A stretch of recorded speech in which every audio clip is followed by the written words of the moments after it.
Although over half of today's NBA audience knows Kenny from being part of everybody's favorite show Inside the NBA with Ernie, Chuck, and Shaq, and another 35% knowing him from his playing days as a Houston Rocket, winning 2 titles alongside Akeem Olajuwon.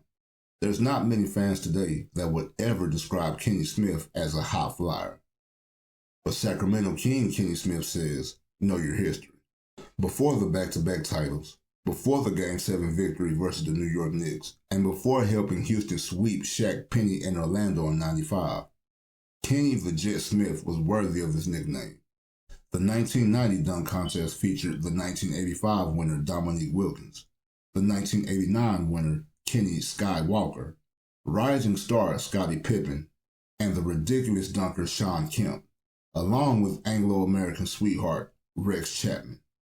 The odds were definitely not in Kenny Smith's favor. Standing at just 6 feet 3 inches, Kenny would come off with a mix of surprisingly creative and athletic dunks in 1990, advancing all the way to the finals. Versus Dominique Wilkins. Smith will place second in 1990 with his combined score of 145.1 in the final round, being barely edged out by Dominique's combined score of 146.8. The mature, cool, calm, and collected Kenny Smith for today doesn't talk much about that night, but the younger, still hair-having, fresh box fade Kenny Smith was on next in the 1990 dunk contest. Points are included to avoid the obvious tie, and Kenny Smith will be next. Well, Kenny Smith probably one of the people the fans would like. Of course, the Heat like Thompson, but Kenny one of the shortest competitors here, along with Chapman at 6'3", but an outstanding leaper. He's a 1-foot takeoff guy, Rick, so you're going to see him. He's going to do it like a high jumper, probably going to try to cradle one and maybe throw it in over his right shoulder. Yeah, usually the shorter guys are the one-legged guys. Yep. Oh, that was strong, grabbing the rim with one hand, reversing with the other. But is it strong enough to move ahead of Wilkins or Thompson as the judges write their scores down? You know Magic Johnson, personally disappointed in the score. I think Thompson only got a 43.7 on that dunk we saw for a total of 91.4, which places him in 4th place right now. This is Kenny Smith. Is this one the two-hand between the legs? I mean, two-hand bounce between the legs and then get it off the backboard and dunk it? I've seen him do this. Look at this. This is spectacular. You bounce it between your legs, Rick, off the backboard, you turn and you dunk the ball. This is unbelievable. Good horse shot. I do this in my backyard, son. Never lost a game. Now that's, I mean, can you get as many of these as you want? Yeah, I don't know. It's tough. Good question. This one looks like a good one. Yes! Now, see, that's good. That's big time right there. That's creative. See, a lot of creativity, as David Robinson liked it. But Walker and Dominique, they get warmed up as they go along because they've been here before. They know that they're going to hold off because as it gets down to the end, this crowd will start getting excited on who makes the best dunk. Kenny Smith has the highest score so far today, a 49.6 in the first round. Oh, that one's strong. I tell you, this young guy right here is doing it. That was sweet. I tell you, that ball was behind him. He had to go back and get it and then bring it to the hole. And remember, the other guys are big men. This man is only 6'3" tall. Now watch how he's going to go. See, the ball's behind him. He's got to go back, get it. Now come turn around and throw it in. And I think it may have forced him to make a more creative dunk. Here he goes.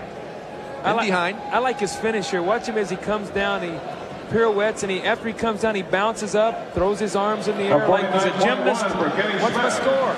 All right, let's get a view now from Michael Jordan. It's a 49-1 for Kenny Smith. 3 on this one to tie for second. At which there would be a dunk-off then for the advancement. So a 48-4 would move him into the final round. I'd say Kenny Smith has done a lot better than I thought he would. I did not think he would be here at this phase of the competition. A mere 6'3". That was pretty strong on the bounce and a two-handed reverse jam.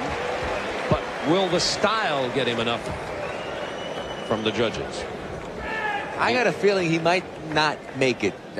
It's a heck of a dunk. There's the nice bounce. He clutches it and brings it down. 2 hands over the head. Very creative. He's going to miss it by about 0.2, Rick. This is going to be about a 48.1. They've been given a lot of high scores here in this round, so who knows?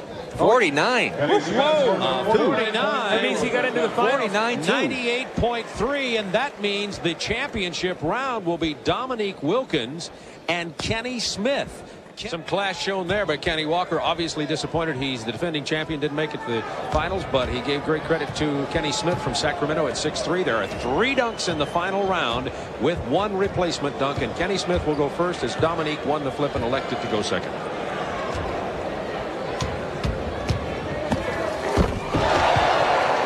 Kenny Smith into the row of photographers.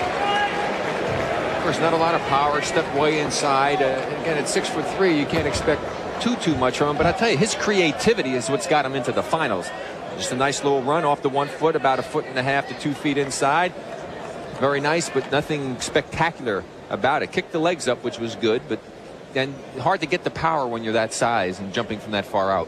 And certainly, you know, I think with this final round right here, you know, Kenny Smith seems to be pulling a Spud Webb.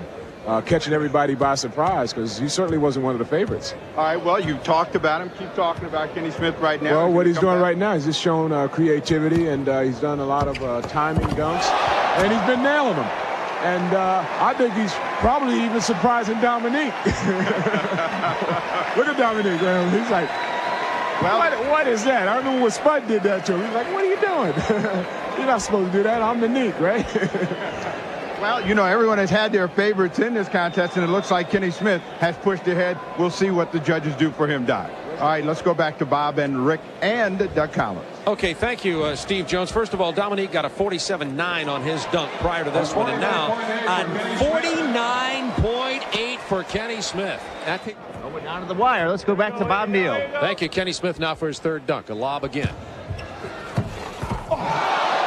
He grabbed the rim and followed through. I'll bet he wishes he hadn't done that, because he could have pulled it back down.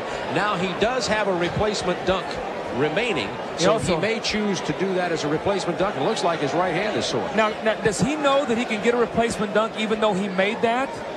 See, I don't know whether he knows that he can replace that even with the make. I think he's questioning right now, can I do it over even though I made it? I'll tell you what, that's still a pretty creative dunk right there. The guy had no chance to make it and caught the rim and wound up whipping back. He caught his wrist because he came around from behind his swing.